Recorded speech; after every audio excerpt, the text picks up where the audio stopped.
हरे कृष्णा, राधे राधे। ठाकुर जी के इस परिवार में सभी लोगों का स्वागत करती हूँ। दोस्तों, आप सभी लोगों ने देखा होगा कि हमारा नन्हा सा प्यारा सा लड्डू गोपाल के छाती में एक चरण चिन्ह है। ये चरण चिन्ह सभी लड्डू गोपाल की मूर्तियों में पाया जाता है और साथ में कान्हा जी के जुगल सरकार की मूर्ति में भी देखा जाता है। ये चरण चिन्ह विष्णु जी को मिला था भृगु ऋषि से। पर आखिर ऐसा क्या हुआ था जिसमें भृगु ऋषि का चरण चिन्ह श्री विष्णु की वक्षदेश में आया था? कालांतर में एक बहुत ही महान ऋषि हुआ करते थे जिनका नाम था महर्षि भृगु। महर्षि भृगु का महानता इस बात से अंदाजा लगाया जा सकता है कि उनके द्वारा रचित भृगु संहिता आज भी हमारा अनुकरणीय है। महर्षि के द्वारा रचित इस संहिता के द्वारा हमारे जीवन के तीनों जन्मों के पाप पुण्य का फल निकाला जा सकता है। परंतु आज हम महर्षि भृगु का जीवन से जुड़े हुए ऐसी एक वर्णन करते हैं जिसमें भगवान विष्णु के छाती पर अपने पैरों से प्रहार कर दिया था।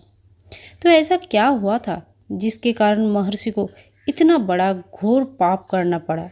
इस बड़े पाप का भागीदार और कौन कौन थे और महर्षि इस पाप के क्या सज़ा मिली थी? पद्म पुराण में वर्णित कथानुसार मद्राचल पर्वत पर हो रहे हैं यज्ञ में ऋषि मुनियों में इस बात का विवाद छिड़ गया। त्रिदेवों यानी कि भगवान ब्रह्मा, भगवान विष्णु और भगवान शिव में से सबसे श्रेष्ठ देव कौन है? इस विवाद के अंत में ये निष्कर्ष निकाला गया कि जो भी देव सतोगुणी होंगे वही श्रेष्ठ कहलाएंगे। इस परीक्षण के लिए भृगु ऋषि को नियुक्त किया गया। त्रिदेवों का परीक्षा लेने के लिए क्रम में भृगु ऋषि सबसे पहले ब्रह्मलोक पहुँचे। वहाँ जाके बिना कारण ही ब्रह्मा के ऊपर बहुत क्रोधित हो गए और ये कहने लगी कि आप सभी ने मेरा यहाँ अनादर किया है। यह देख के ब्रह्मा जी भी बहुत क्रोधित हो गए और उन्होंने कहा, तुम अपने पिता से ही आदर का आशा करते हो। भृगु, तुम कितने भी बड़े विद्वान क्यों ना हो, तुम्हें अपने से बड़ों का आदर करना नहीं भूलना चाहिए। इस बात पर भृगु ऋषि ने कहा, क्षमा कीजिए भगवान, लेकिन आप क्रोधित हो गए और मैं तो बस इतना ही देख रहा था कि आपको क्रोध आता है या नहीं। इतना कहकर भृगु ऋषि वहाँ से चले गए और महादेव की परीक्षा लेने के लिए कैलाश में पहुँचे। कैलाश पहुंचकर उन्हें पता चला कि भगवान शिव अपने ध्यान में लीन है और उन्होंने नंदी से कहा कि जाकर भगवान शिव के उनके आने की सूचना दो। नंदी ने कहा, मैं ऐसा नहीं कर सकता हूँ, भगवान शिव क्रोधित हो जाएंगे। इस पर भृगु ऋषि स्वयं ही उस स्थल पर चले गए और जहाँ भगवान शिव ध्यान में लीन थे और वहाँ पहुंचकर भगवान शिव का आह्वान किए और बोले, कैलाश हो या कहीं भी ऋषि मुनियों के लिए तो द्वार सदैव खुले होते हैं। शिव जी का ध्यान भंग हो गया और वो क्रोधित हो गए।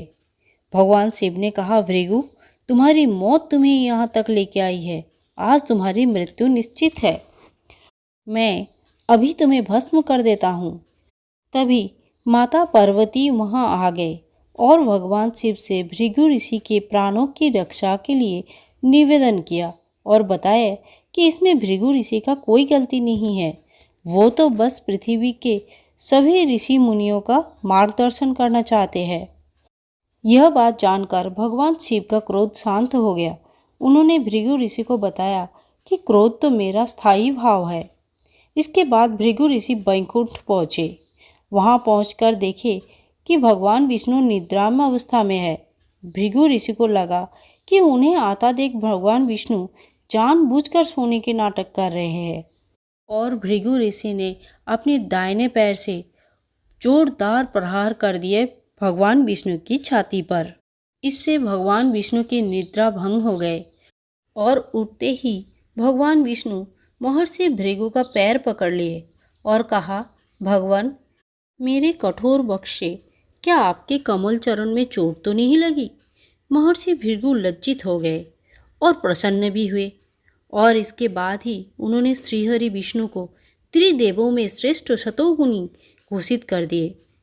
और इसी तरह से भगवान विष्णु की छाती पर तब से लेकर आज तक ये चरण चिन्ह पाए जाते हैं।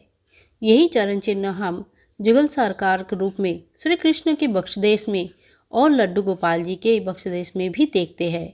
अगर आप सभी को आज की ये कथा पसंद आई तो इसको एक लाइक ज़रूर करना, चैनल को सब्सक्राइब करके रखना आगे नए नए वीडियो में साथ में जुड़े रहने के लिए। तब तक के लिए विदाई दीजिए। हरे कृष्णा, राधे राधे।